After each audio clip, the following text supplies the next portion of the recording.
Grinding swamp water through a dirty shirt won't save your kidneys from the chemical runoff. Giardia.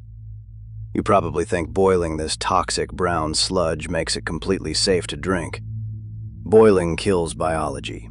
It does absolutely nothing for chemical runoff or suspended heavy metal contaminants. You drink boiled swamp water, you survive the bacteria, but your kidneys will shut down. Most unprepared people grab a dirty shirt, pour water through it, and just blindly pray. That only removes the visible chunks. The microscopic toxins pass right through the woven fabric. We need applied physics. We need a multiple-stage adsorption filter built from scavenged garbage.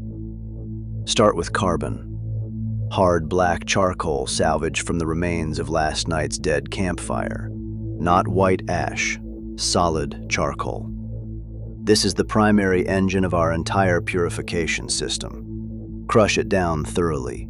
Smaller pieces mean exponentially more surface area for the flowing water.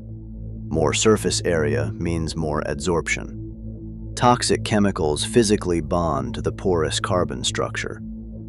Next, we need a housing. A standard scavenged plastic water bottle works perfectly for this. Cut the bottom off cleanly with your knife. Keep the threaded plastic cap securely attached. Puncture a single tiny hole directly in the dead center of the thick plastic cap. Flow rate is absolutely critical here. Too fast and the charcoal cannot do its job. We need a slow, controlled drip. Extended contact time is everything in proper water filtration. Now the internal architecture. It is a reverse funnel of carefully calibrated natural earth materials. The bottom layer goes first. A piece of clean cloth to stop the charcoal dust, then pack the crushed charcoal tightly.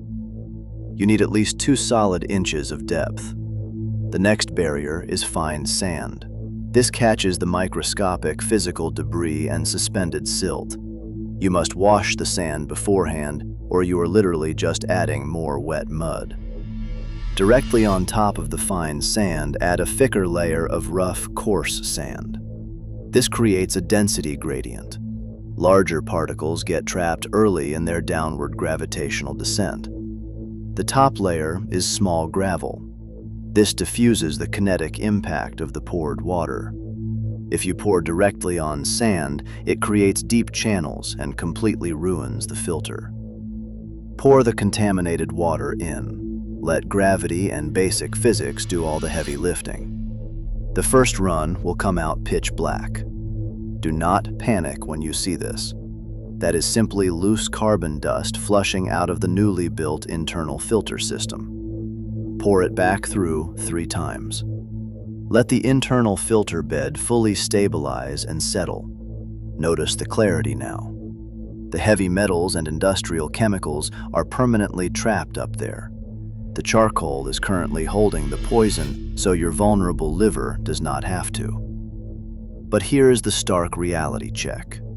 This crystal clear water is still completely deadly. The filter removes chemicals and dirt. It does not kill the invisible biological microscopic pathogens. Use the rule of the double barrier. Filter for the chemistry, then boil for biology. Put the chemically clear water into a clean metal container over the roaring open fire. Water boils at 212 degrees. Bring it to a violent, rolling, boiling state. Let it roll for 1 full minute to guarantee total cellular destruction of the bacteria. Now you have proper hydration that will not kill you by next Tuesday afternoon, guaranteed. People die out here because they only ever solve half of the total survival equation. Surviving is not about luck. It is just methodical engineering and applying extreme, calculated patience. You have charcoal, sand, and plastic. What is the one crucial survival skill you lack?